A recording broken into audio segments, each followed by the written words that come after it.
ശ്രീയും കാശിയും കൂടി ബാൽക്കണിയിൽ സംസാരിക്കുകയാണ്. ജോലി വന്നപ്പോ ഇവിടെ കണ്ടില്ലല്ലോ, എവിടെ പോയി? അവളൊന്ന് പുറത്തോട്ട് കറങ്ങാൻ ഷോപ്പിലൊക്കെ പോയി. ഒറ്റക്കോ? അല്ല, അവിയാക്കൂണ്ട്, പിന്നെ സിദ്ധു. നിനക്ക് അവർക്കൊപ്പം പോവായിരുന്നില്ലേ? ആ, എനിക്കൊന്നും തോന്നിയില്ല. നീ ഇപ്പോഴും ആ മുരുടെ സ്വഭാവമായിട്ടാണ് നടക്കുന്നത്. നീ അവളോട് സംസാരിച്ചിരുന്നു? ഇല്ല, എനിക്കിപ്പോഴും അവളോട് സംസാരിക്കാൻ പറ്റുന്നില്ല. അവൾ ഫേസ് ചെയ്യാനുള്ള ബുദ്ധിമുട്ടുണ്ടാണ് ഞാൻ ഈ ദേഷ്യം കാഴ്ച നടക്കുന്നത്. അല്ലാതെ എനിക്ക് അവിടെ മുമ്പിൽ പോയി നിൽക്കാനുള്ള ധൈര്യമില്ല. അവൾ ഒരുപാട് വേദനിച്ചാണ്. ഒന്ന് കണ്ണടച്ച് തുറക്കുന്ന വേഗത്തിൽ അവളുടെ ജീവിതത്തിൽ എന്തൊക്കെയാണ് സംഭവിച്ചത്. അവൾ ഇത്രനാൾ ജീവനെ പോലെ സ്നേഹിച്ചിരുന്ന ഒരാൾ സഹിക്കുകയായിരുന്നെന്ന് അറിയുമ്പോൾ സഹിക്കാൻ പറ്റില്ല, തകർന്നു പോകും. ഹൃദയം കുത്തിക്കീറുന്ന വേദനയോട് നമ്മൾ അയാൾ വെറുത്തുള്ളൂ. അവസാന വാചകം പറയുമ്പോഴേക്കും അവന്റെ ശബ്ദം ഇടറിയിരുന്നു. സ്ത്രീ ഒരു ആശ്വാസത്തിനാണ് അവന്റെ തോളിൽ മുറുകെ പിടിച്ചു. കഴിഞ്ഞൊക്കെ കഴിഞ്ഞു. അവനെ മറങ്ങിട്ട് കൊടുത്ത് ഒരു പുതിയ ജീവിതം തുടങ്ങി. ഇപ്പൊ അവൾക്കെല്ലാം അറിയും. അതുകൊണ്ട് നീ ഇതിന്റെ ഈ പരട്ട സ്വഭാവം മാറ്റി അവളോട് മര്യാദ സംസാരിക്കാൻ തുടങ്ങി. അതിനവനും ചിരിച്ചു. അവന്റെ സംസാരം വീണ്ടും തുടങ്ങി. നീ ഇതാണ് ആവല്, അവന്റെ നിന്നൊന്ന് പരിചയപ്പെട്ട്. ആ, എനിക്കങ്ങനെ അറിയാനാ അവനെ എന്നൊന്ന് പരിചയപ്പെട്ടെന്ന് അവനോട് തന്നെ ചോദിക്കണം. നീ അവനിനി വല്ല പണിയൊപ്പിക്കാനുള്ള വരവാണോ? അവനിനി എന്ത് പണിയൊപ്പിക്കാന്? അവനല്ലേ ഇനി പണിയിട്ടാണ് കാശിയുടെ കയ്യിൽ നിന്ന്. അല്ലടി, ഇനി ആ കിച്ചുവിന്റെ കൂടെ ഞാൻ ചേർന്ന് നിന്നെ കിട്ടാതെ ഒരു പ്രതികാരം ചെയ്യാനാണ്. ഒന്ന് പോടാ പറ്റി. ഇപ്പൊ ഇതിന് സമാധാനം കിട്ടി തുടങ്ങിയിട്ടുള്ളൂ. അതിനിടയ്ക്ക് അടുത്ത് ഇവരൊന്ന് വേറെ പണിയില്ലേ? നമുക്ക് എന്തായാലും ഇവന്റെ കാര്യം കാശിയോട് പറയണം. അല്ലടാ, ആദ്യം ശ്രീയേട്ടനോട് പറയാം. കാശിക്ക് ഓരോ സമയം ഓരോ സ്വഭാവം. അതുകൊണ്ട് ആദ്യം ശ്രീയേട്ടനോട് പറയാം. ഏട്ട ആലോചിച്ചിട്ട് എന്താണെന്ന് വെച്ചാൽ ചെയ്യട്ടെ.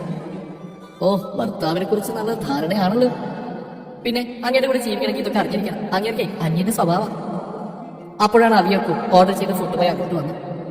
എന്താണ് രണ്ടുപേരും കൂടി ഞങ്ങളുടെ ഏട്ടനെ കുറിച്ച് കുറ്റം പറയണോ? പിന്നെ കുറ്റം പറയാതിരിക്കും അത്ര നല്ല സ്വഭാവം നിങ്ങളുടെ ഏട്ടന്. ഞങ്ങളുടെ ഏട്ടൻ പാവ. ആ സമയം കൂടെ ഒന്ന് പറയണമെന്നേ ഉള്ളൂ എപ്പോഴാ പാവാവുന്നതെന്ന്. ഞങ്ങൾ രണ്ടുകൂട്ടരും കാശിയുടെ പേര് വഴക്കൂടിക്കൊണ്ടേയിരുന്നു. അവസാനം ഞങ്ങൾ കോംപ്രമൈസ് നടത്തി ഫുഡ് കഴിച്ചു. അത് കഴിഞ്ഞ് കുറച്ചേരം കൂടി അവിടേക്ക് ചുറ്റിക്കറങ്ങിയിട്ട് തിരിച്ച് വീട്ടിലേക്ക് പോയത്. ഞങ്ങളെല്ലാം കുറെ കിടന്ന് സംസാരിക്കുന്നുണ്ടെങ്കിലും അവി മാത്രമൊന്നും മിണ്ടുന്നുണ്ടായിരുന്നില്ല. അവൾ വേറെ ഏതോ ഒരു ലോകത്തായിരുന്നു. ഞങ്ങളുടെ കൂടെ നടക്കുന്നില്ലെന്ന് മാത്രം. എന്താണാവും ഇവൾക്ക് ഇത്രയ്ക്ക് ആലോചിക്കാൻ? ഞങ്ങൾ തിരിച്ച് വീട്ടിലെത്തുമ്പോൾ വൈകിട്ടായിരുന്നു. സിദ്ധു ഞങ്ങൾ വീട്ടിൽ ഡ്രോപ്പ് ചെയ്ത് തിരികെ പോയി. വീട്ടിൽ കയറാൻ വിളിച്ചിട്ട് പിന്നൊരിക്കലാവെന്ന് പറഞ്ഞ അവൻ പോയി. അവൻ പോയി കഴിഞ്ഞപ്പോൾ എന്തോ ആ വീടിന്റെ കടകളിൽ ഒരു നഷ്ടബോധം, ഒരു തെളിച്ചു കുറവ്. ഞങ്ങൾ വീട്ടിലേക്ക് കയറുമ്പോൾ മുമ്പിൽ തന്നെ ശ്രീയേട്ടന് കാശി ഉണ്ടായിരുന്നു. ഞാൻ ശ്രീയേട്ടനെ നോക്കി ചിരിച്ചു. അപ്പോഴാണ് ഞാൻ എന്നെ നോക്കി ചിരിച്ച കാശിയെ കാണും. ഇനി ആ വല്ല സ്വപ്നം കാണുന്നതാണോ അത് വല്ല ഇല്യൂഷൻ എങ്ങാനാണോ? ഒരു വൃത്തിയായിട്ട് ചുമയേട്ടപ്പോഴാണ് ഞാൻ ബോധത്തിലേക്ക് വന്നത്. എല്ലാവരും എന്നെ നോക്കി വലിച്ച ചിരി. ഏട്ട ഇവിടെ തന്നെ അടുത്ത് ഏറെ പരസ്യമായിട്ട് വായി നോക്കണം. അയ്യേ, എനിക്ക് ഇപ്പോഴാ ബോധം വന്നു. ഞാൻ ഇത്ര നേരമാണ് മുഖത്ത് നോക്കി നിൽക്കുമായിരുന്നു. ചമ്മി. ഞാൻ പിന്നെ കൂടുതൽ അവിടെ നിന്ന് നാടകെടുന്നതിന് മുന്നേ എല്ലാവരെയും നോക്കി ചിരിച്ച് മോളിലേക്ക് പോകാൻ സ്റ്റെപ്പ് കയറിയപ്പോഴാണ് ഇന്ന് രാത്രി കണ്ട കാര്യം ഓർമ്മ. ഇപ്പൊ ആണെങ്കിൽ ശ്രീയേട്ടൻ അവിടെ ഉണ്ട്. വൈകിക്കാതെ പറയുന്നതായിരിക്കും ഉചിതം തോന്നി. പിന്നെ കാശികളാണ് പ്രശ്നം. അങ്ങനെയൊക്കെ അത് പറയാം. മോളിലേക്ക് പോകാൻ പോയി ഞാൻ അതുപോലെ താഴോട്ട് ഇറങ്ങുന്ന അവിടെ ഉണ്ട്. കാശി കാണാതെ പതിയെ ശ്രീയേട്ടനോട് പുറത്തോട്ട് വരാൻ പറയുന്നുണ്ട്.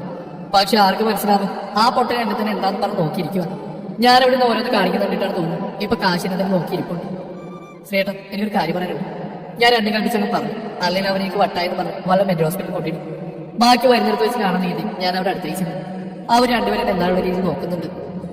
അത് ഇന്നെ കാശിയുടെ ഒരു ഫ്രണ്ട് വന്ന് പരിചയപ്പെട്ടു ആളിൽ വെച്ച്. അതേത് ഫ്രണ്ട്?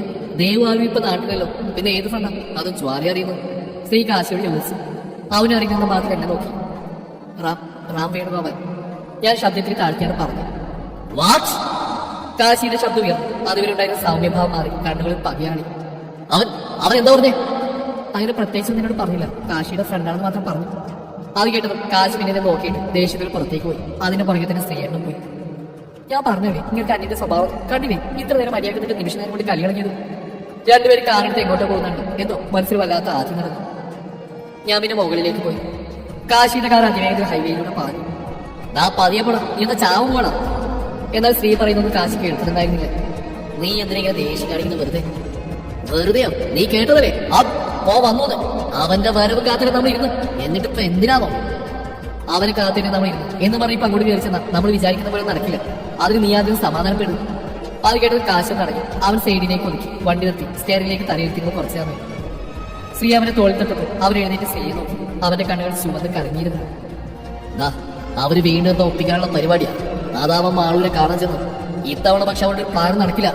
അവരുടെ മുച്ചൂട് നശിപ്പിച്ചിട്ട് കാശ് അടങ്ങും. തകർക്കും ഞാൻ അറിയാം. അതെ, അവർ നമ്മൾ മൊത്തത്തിൽ തകർക്കണം. പക്ഷെ എടുത്തിയാട്ടം പാടില്ല. പതിയെ പതിയെ തകർക്കണം. ഒടുവിൽ അവൻ നിന്റെ മുമ്പിൽ തന്നെ വരണം. അപ്പൊ ബാക്കി ഒപ്പം ആ മറ്റവനും വേദനിക്കണം. അന്നവൻ മനസ്സിലാക്കണം സ്നേഹത്തിന്റെയും സൗഹൃദത്തിന്റെയും വില. അവൻ നഷ്ടപ്പെടുത്തിയതോർത്ത് കരയണവൻ. സ്ത്രീ അവന്റെ കൈകളിൽ മുറുകെ പിടിച്ചിരുന്നു. ഈ സമയം കിച്ചുവിന്റെ ഓഫീസിൽ ഹലോ മിസ്റ്റർ കാശിനാഥ്. റാം അവന്റെ ഓഫീസിലേക്ക് കയറി വന്നു. കിച്ചൻ സിസ്റ്ററിന് വേഗം തലയെടുത്ത് നോക്കി. ഹേ റാം, നീ ഇവിടെ? അല്ല, എപ്പോ എത്തി? ഞാൻ ഇന്നലെ എത്തി. എന്താണ് പെട്ടെന്ന് വരും? അതും അവിടുത്തെ ഓഫീസ് കാര്യങ്ങൾ കളഞ്ഞിട്ട് കിച്ചൻ ചേർന്നേറ്റോട് പറഞ്ഞു. ഓഫീസ് ഇവിടുത്തെ നോക്കാമല്ലോ. ഇപ്പൊ എന്റെ സുഹൃത്തിനല്ലേ എന്റെ ആവശ്യം. നിനക്കൊരു പ്രോബ്ലം വരുമ്പോ ഞാൻ നിന്റെ കൂടെ നിൽക്കണ്ടേ? ആ കാശി വീണ് നിന്നെ തോൽപ്പിച്ചു തുടങ്ങിയല്ലേ? നിനക്ക് കിട്ടേണ്ടതൊക്കെ അവൻ തട്ടിയെടുത്തില്ലേ? വാക്കുകളിൽ കുടില നിറച്ചുകൊണ്ട് റാം പറഞ്ഞു. അതിന് നമുക്കൊരു തിരിച്ചടി കൊടുക്കണ്ടേ? കിച്ചു അതിന് വലിയ താല്പര്യമില്ലാതെ പോയി. അത് മനസ്സിലാക്കിയ റാം പറഞ്ഞു. എന്താണ്, പഴയ ബന്ധങ്ങളൊന്നും ഇവിടെ മനസ്സിൽ നിന്ന് പോയില്ലേ? കാശിയുടെയും ജ്വാലയുടെയും ഓർമ്മയിൽ തന്നെയാണ് ഇപ്പോഴും. പഴയതൊന്നും കിച്ചിന് വേണ്ട. പഴയ കിച്ചുവല്ലേ ഇത്. പഴയതെല്ലാം ഇങ്ങോട്ട് പോയി. കാശിക്കുള്ള തിരിച്ചടി എനിക്ക് കൊടുക്കുകയും ചെയ്യും. അപ്പൊ ജ്വാല ഇനി വേണ്ടേ? ആ ചോദ്യത്തിന് കിച്ചുവിന് കീഴിൽ ഉത്തരവില്ലായിരുന്നു. അവന്റെ ചെവി കിച്ചുവേട്ടാന്നുള്ള വിളി മുഴങ്ങി കേട്ടു. ഒപ്പം മറ്റു പല ഓർമ്മകളും.